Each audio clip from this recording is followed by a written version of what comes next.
Hello everybody, I am Baltmatrix, and today is October 13th, 2021. It is a Wednesday. There is quite a bit of news that has happened over the past few days. Now, I didn't have a giant robot news on Monday, just because of life, the universe, and everything. So we're going to cover some stuff that actually happened over the weekend and then the past couple of days. So enough of me babbling, let's go into it. Let's go into it. Let's get into it. That's what I meant. First up, and the happiest of news, Transformers Victory Saber has been 100% fully funded.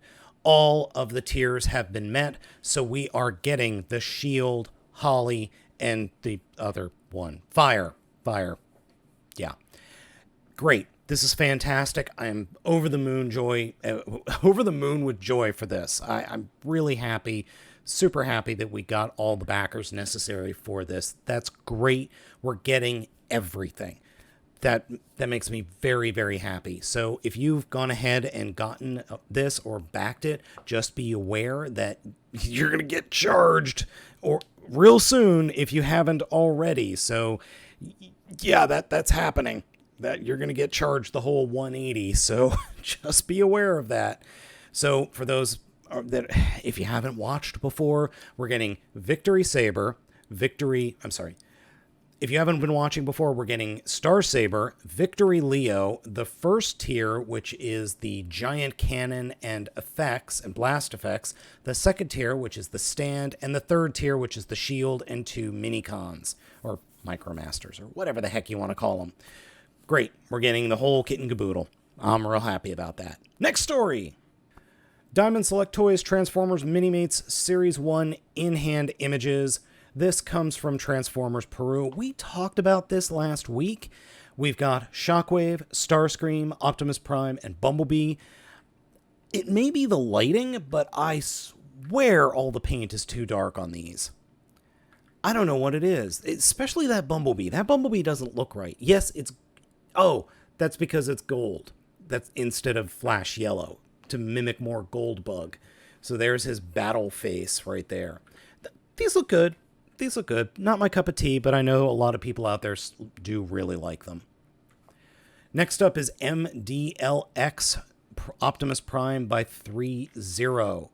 Comes with one Ion Blaster, one Energon X, one Autobot Matrix of Leadership, 5 pairs of interchangeable hands, which is very cool.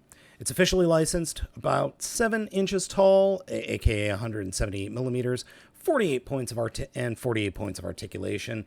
And it looks really cool. It looks really cool. I still do not understand why people insist on a dynamic pose for a giant robot being a crotch thrust. I do not understand that, but what are you going to do about it? Nothing I can do about it. That ion rifle looks oddly proportioned. That looks more like a sniper rifle than, a regular rifle. I'm just being nitpicky. The axe looks very cool, though. This is a very cool figure. I like the look of it. I'm not going to get it. I'm just not into these types of things. I think my Transformers should transform. But there are a lot of people out there that love these super highly posable, statuesque figures. More power to them. 3-0's coming out with it. It looks dope. All right, now this is grain of salt time. Possible size of Masterpiece Raiden has been confirmed at 29 centimeters tall. That's 11.42 inches, or just shy of 11.5 inches. That's not very big, but this being the first Masterpiece combiner, I can kind of understand it. I can kind of understand where they're coming from, but even though that really doesn't feel that tall, does it? I'm trying to look around my my basement here and think, what is 11.5 inches tall? Okay, that is the same height as Siege Jetfire, so up to his head, not up to his backpack. It's the same exact height as Siege Jetfire up to the top of his head. So that gives you a good idea on the height and possibly the width of this thing. I am a little bit bummed. I'm not going to lie. I am a little bit bummed. I expected it to be bigger. That's what she said. So, yeah. Oh, well. I mean, if that's really the height, there's nothing I can do about it. I don't know. I'm really curious what those third-party train bots are going to be. So in their robot mode, they're the same height as MP10 Prime. What's that going to mean for the combined mode? Because that makes me think that the combined mode is probably going to be a little bit bigger. Maybe not a lot, but maybe a little bit bigger. Maybe around 15 inches. So who knows? We'll find out, I'm sure, because it's going to take about a year for all these bots to come out. Next up, Transformers Hall of Fame 2021 fan vote is up. You could follow the link over here on TFW 2005. Link is also down in the description of my video to an online survey hosted via Google Docs. So there's going to be a favorite Beast Wars Season 1 character and a favorite War for Cybertron Kingdom figure. That's what's up, or that's what's going to be available from your selection. So head on over to the fan vote, make your voice known, vote for your favorites.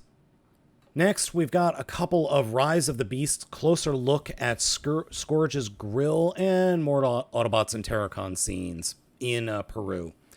So I still think this is the best looking movie Prime we've gotten next to the original Bumblebee movie.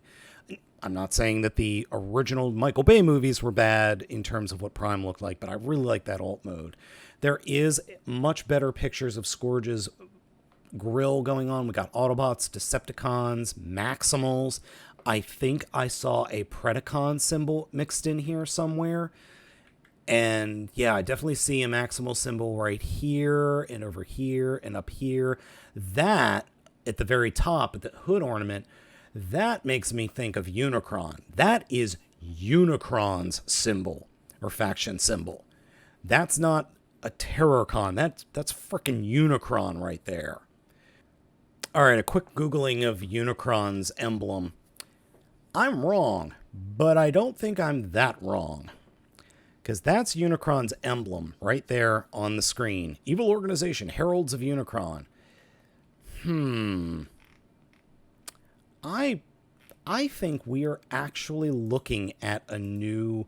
Well, I don't know. That could be the Terracon's emblem. Could totally be a new emblem for the movie. Or that could be a reworked Unicron, because that is, I swear, that is almost exactly the same mask that the worshippers of Unicron used in the original Generation 1 comic book. Could be wrong on that, but it looks awfully familiar. Yeah, I don't see and if you hear music in the background, that's actually my washing machine. I don't see a Predacon symbol anywhere on here. I see what appears to be a mishmash of the pirates from a couple of years ago, right here in the middle. That might be that, but it's still, it looks very cool. Scourge just looks like the evil. It really does make me think of Black Convoy, aka RID Scourge, or Scourge, whichever way you want to pronounce it. Yeah, I'm looking forward to this movie, and I really want to see what these robot modes are going to look like. I'm excited. In a major bit of downer news, unfortunately, it has been revealed that the CEO of Hasbro, Brian Goldner, has passed away. He was 58. He had been battling cancer since 2014, and 2 days before his passing, took a sudden leave of absence from the company. He had been involved with Hasbro since 2000. He had been around for 21 years.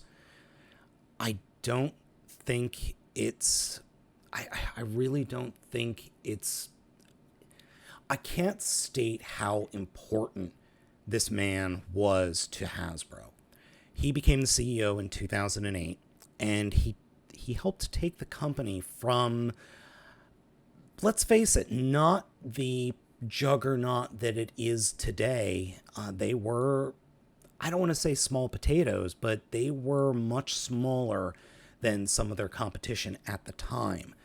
And now they own the toy aisle. They do Star Wars. They do Marvel. They do some DC stuff. They do Transformers, My Little Pony, Power Rangers. he's been involved in all of this, and he specifically was involved with the movies.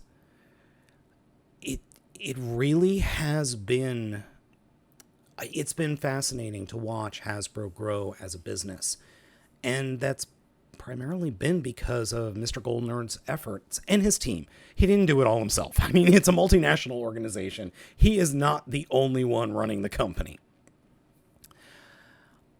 He's also been very focused on the toy industry. He's been very, very important to the toy industry as a whole.